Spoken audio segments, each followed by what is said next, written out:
Hey class, in this lecture I want to talk about American isolationism. And this is a cartoon from the period, I don't know the year, this is probably like 1941 after Pearl Harbor, but you might notice it's done by Dr. Seuss, who many of you might have met when you were younger. And it has two of the leading isolationists in the United States, Senators Nye and Wheeler. Dr. Seuss was very political. Actually, he worked for U.S. propaganda during World War II before he moved into writing children's books in the 1950s. So let me go back and let me talk about American isolationism. And it's something that I think a lot of folks don't understand today because they don't really understand the trajectory of the Holocaust. As I've said many times, in the 1930s, Stalin was killing more of his own people than was Hitler. And Stalin was killing his people pretty much in secret. The Soviet Union was really isolated, locked away, no internet.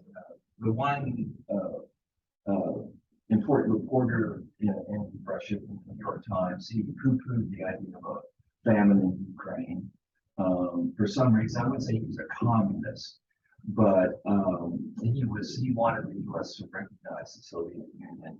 And so anyway, no one's really getting the word in with the horrors of what are going on in the Soviet Union, except for the executions, the trials and executions. Those were very highly publicized.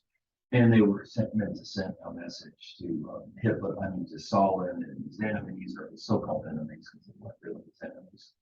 But the real mass killings, the gulags, that kind of thing, were kept secret. Now in Germany, terrible things are to happen to the Jews. The Jews are losing their citizenship rights. They can't go to universities. Kristallnacht, the atrocity occurs. 1,000 synagogues are burned. It's becoming, really horrible for Jews in Germany. There are these plans to force Jews in Germany.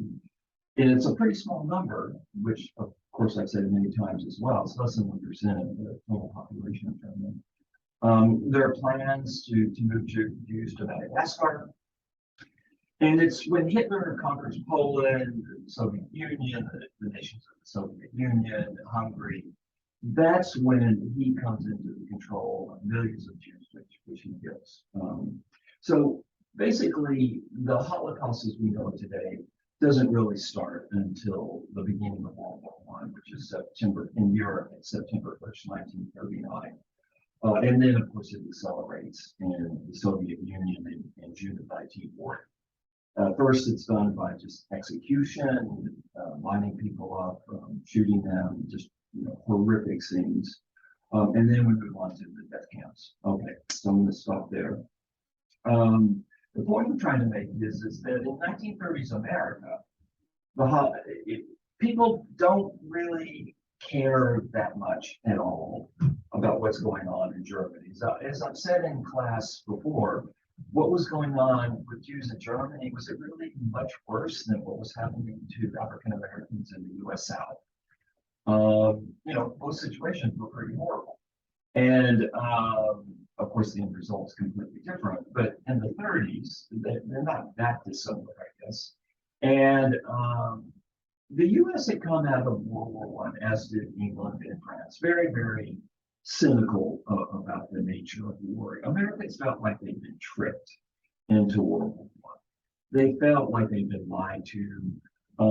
There was this widespread belief that industrial interests had loaned so much money to England, especially, that they couldn't afford to let England lose the war because they'd lose all that money that they loaned to England during World War I. So there were a lot of conspiracy theories that industrialists had tricked Americans into becoming angry at Germany, pushing the U.S. into war in order to make sure that their loans get repaid. I don't think that was true.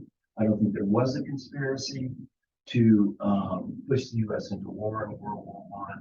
The Germans did a lot of dumb things. They sank the Lusitania. They the thing that they did that really pushed the U.S. into the war was unrestricted submarine warfare, where they were sinking U.S. ships. But anyway, there's this feeling after the war that the war had been oversold. That it didn't need to be fought. The U.S. didn't need to get involved, even though it was no comparison to what had happened to France and Germany. And that it had been oversold as a war to end all wars. The Versailles Treaty was widely seen as a disaster, and even just within a year after it was signed, it was coming under intense criticism. And Americans were just they thought also that there had been propaganda efforts before and during World War II. The King William District used to be the Kaiser Wilhelm District in downtown San Antonio, but I think it became a law in Texas that you couldn't speak or teach German. There was so much anti-German feeling at the time. And it was wild. It's really hard to recover that. So Americans come out of World War I saying, look, we're not going to get whipped up into a hysteria yet because of some faraway European war. And it's also really hard to recover just how far away you have seen. You did have radio, but all the technology that has shrunk the world into a very small place didn't exist in the 1920s and 1930s. So there was this very, very, very powerful current of isolationism in the U.S. as well as England and France, and also the distances involved as well. And so I think it's fair to say, I could probably find the exact figure, but probably the day before Pearl Harbor, I would say 80% of Americans, at least 80% of Americans, did not want to get involved in war in Europe. So it's not until the Japanese bomb Pearl Harbor that the U.S. Public opinion decides that it has to go to war. But of course, the interesting thing is that for FDR, Franklin Roosevelt, the president, Germany was the main enemy, not Japan. But I'll talk about that in another lecture.